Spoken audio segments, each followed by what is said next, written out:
Welcome, guys. May the Lord keep you. May the Lord preserve you. And may the Lord bless you. I want you to subscribe. I want you to come on a weekly basis.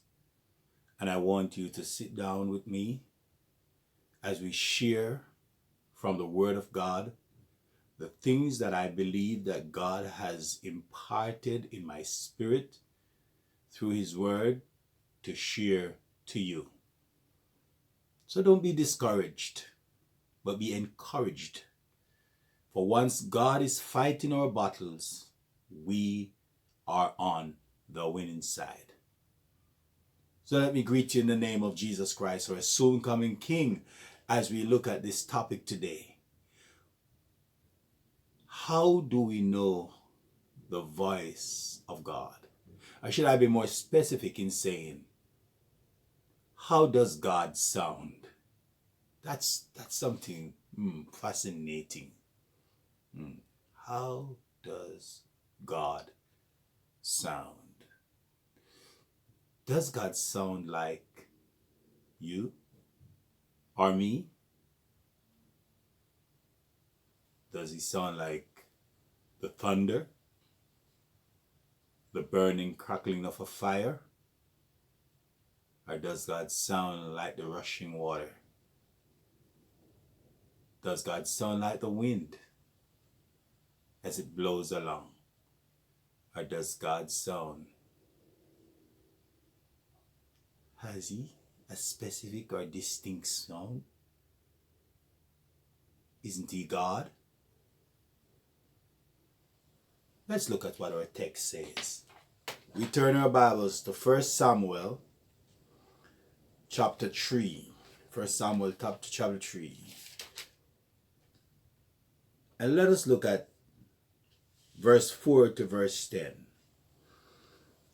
And I'm reading from an NIV Bible. Then the Lord called Samuel.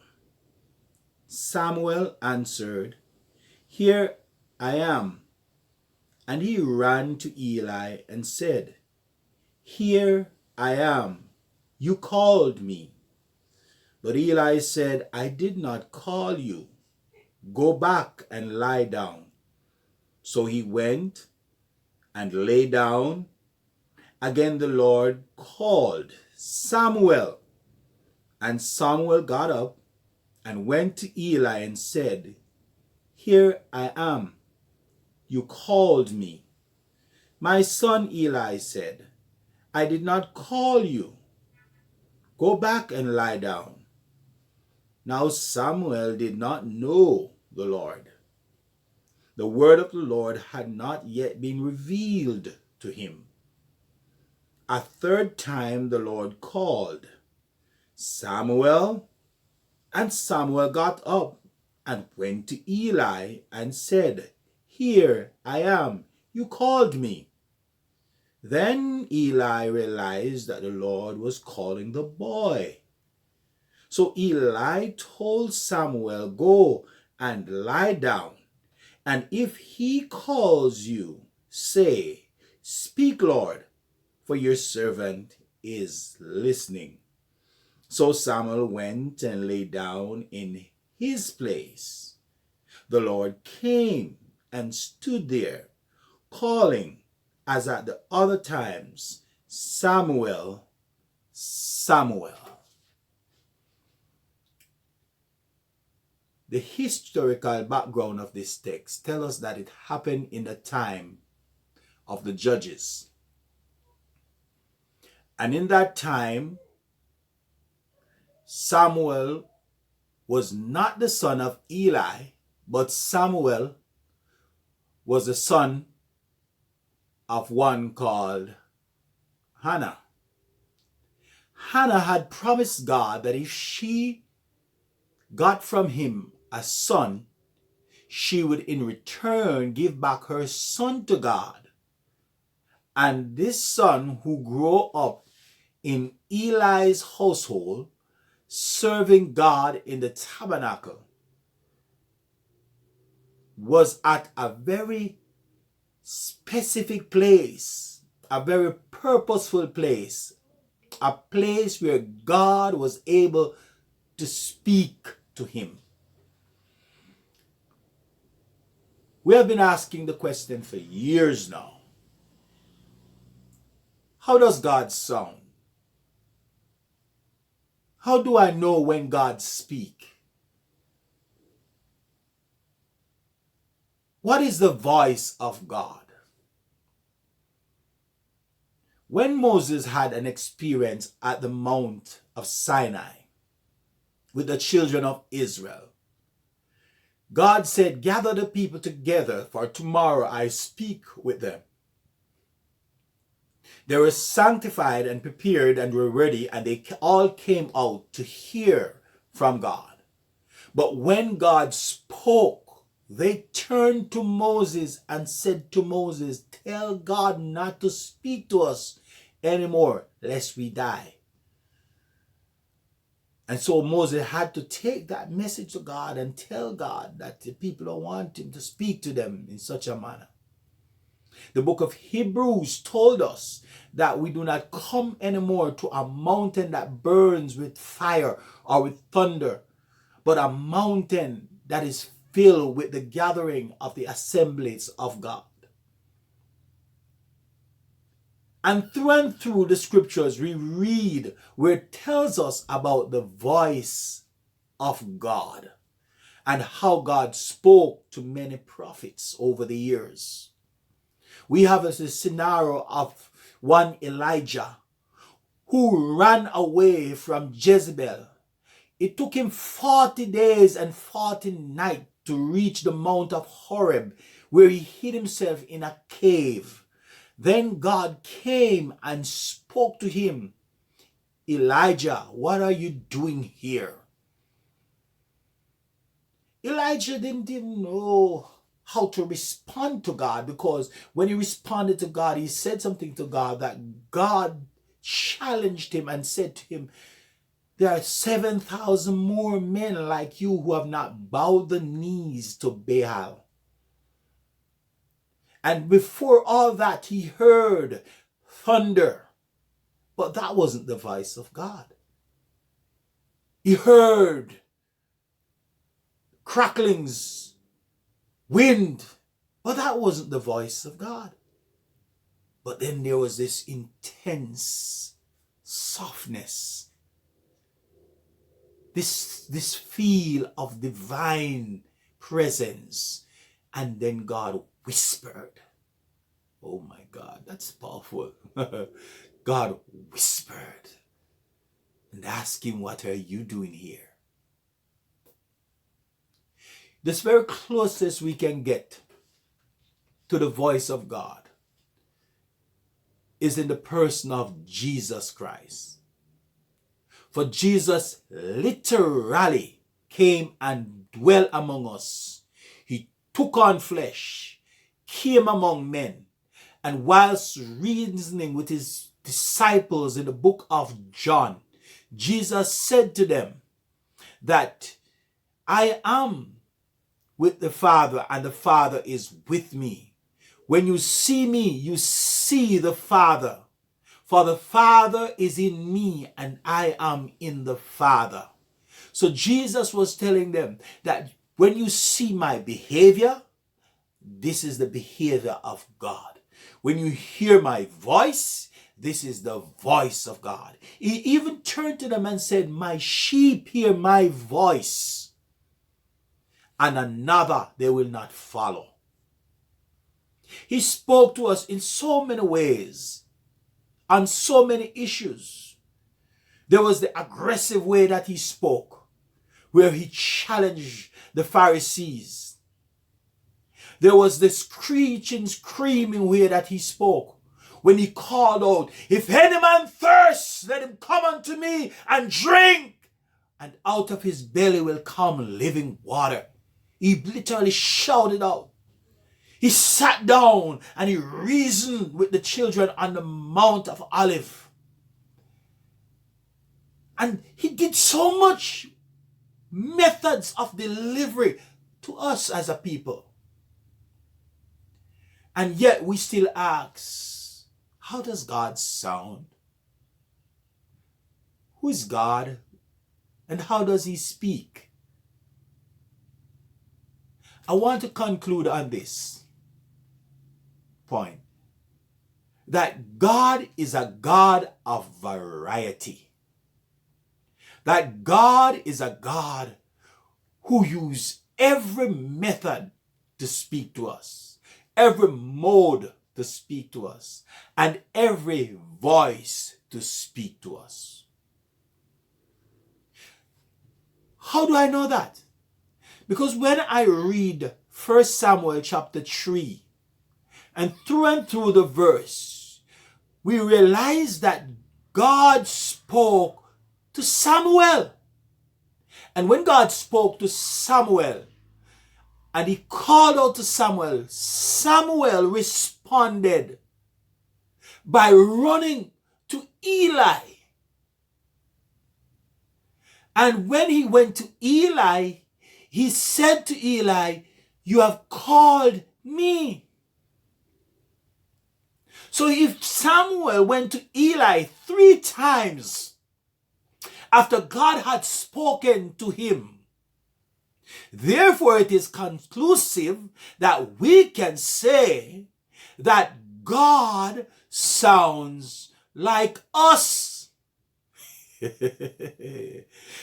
Weren't we created in his image? Like image? Communicating beings? God uses all our voices. All our voices. He used the preacher who speaks soft. And when he speaks soft, he brings love. For God so loved the world that he gave his only begotten Son, that whosoever believeth in him should not perish, but have everlasting life. And then he used the radical preacher that speaks and call out and says that Jesus says, "Repent, for the kingdom of God is at hand." A call for us to change our attitudes. And then he uses his voice to project to us in another way that we can understand. I want to understand, if God came to us thunderously, we'd be quivering. Ooh, I'm so afraid of God. If God comes to us with rushing waters, we'd be running, for we don't want to be drowned. If God comes to us with fire, the very sound of fire triggers us to run because we don't want to be burned. But God speaks to us through our voices. He said, "Today, if you hear his voice, harden not your heart as in the days of provocation." The Bible speaks in Hebrews chapter 1 verse 1 that in sundry time God spoke through his prophets, and God spoke through his priests back then. But now God speaks through his Son. And if his Son is indwelling in us by the power of his Holy Spirit, that presence within us, when we are about to speak, the Bible says that we should not even think about it. It's a King James Version says, "Settle it not in your heart what you should say before you shall answer.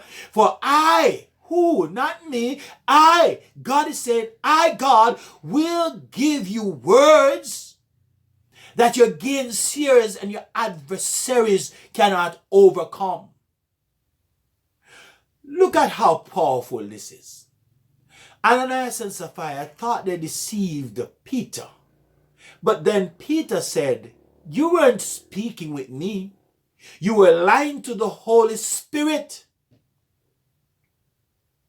And the same thing that happened to Ananias 2 hours later happened to Sapphira, because she came with the same story, and Peter said, "Why had you both agree to lie to the Holy Spirit?" If you're not convinced that God uses our voice, let me bring you to another serial. scenario and show you the contradiction and we can contrast the voice of God with the voice of the devil. Paul was going with his companions to the river to pray in the book of Acts.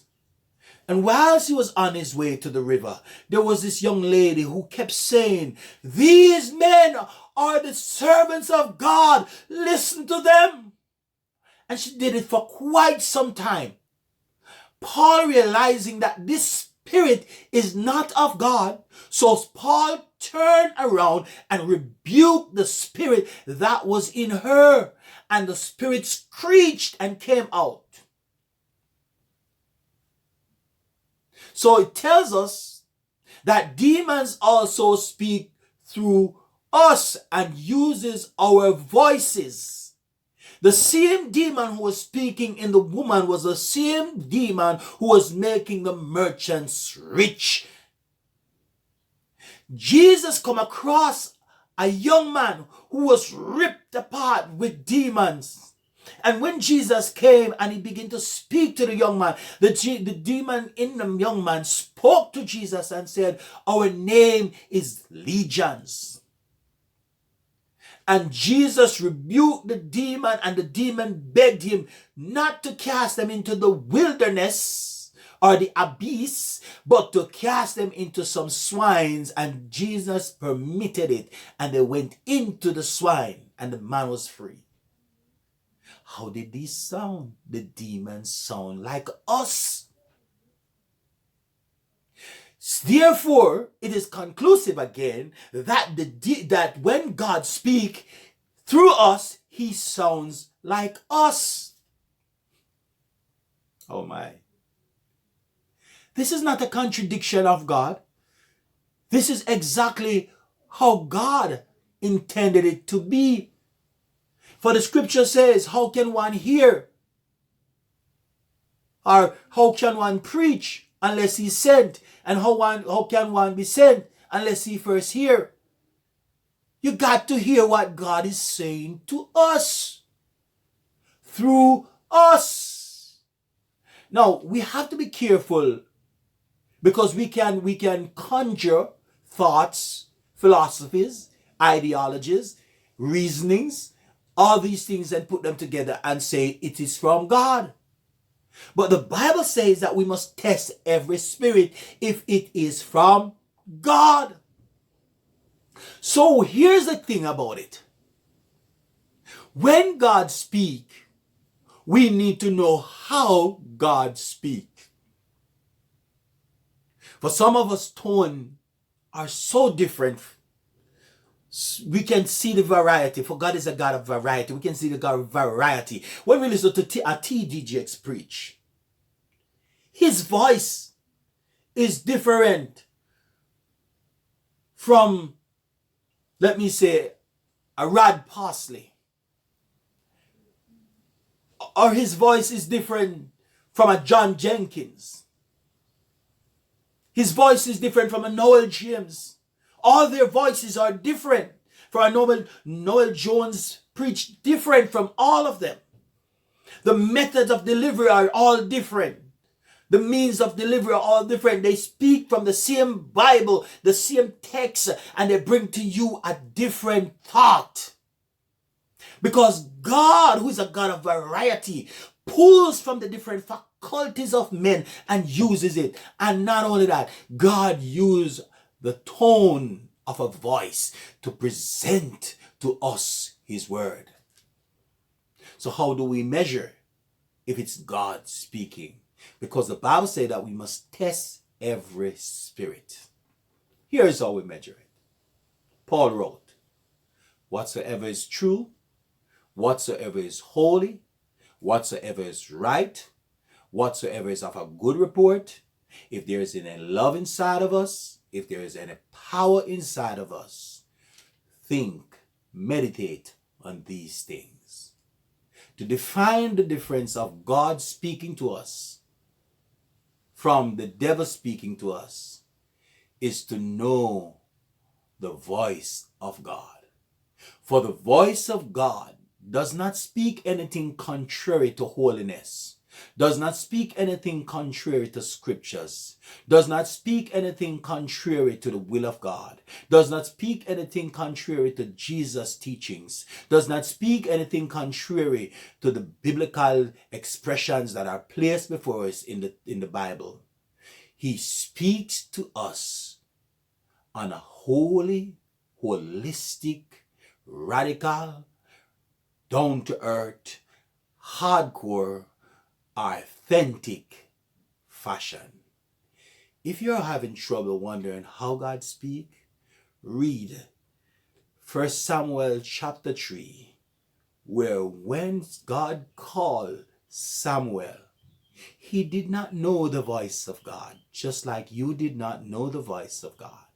And when he heard him, he answered and responded to Eli, because God sounded exactly like Eli. And he responded to Eli 3 times because he thought Eli was the one who was calling him. He was so used to hearing Eli calling him. And every time Eli called him, he ran to Eli.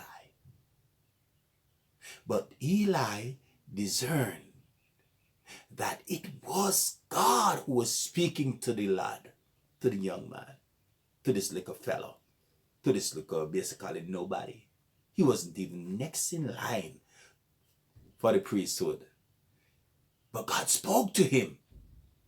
And when Eli discerned that it was God who was calling the lad, Eli said to him, the next time you hear him speak, answer, speak, for thy servant heareth. He turned to him and he listened to what God had to say.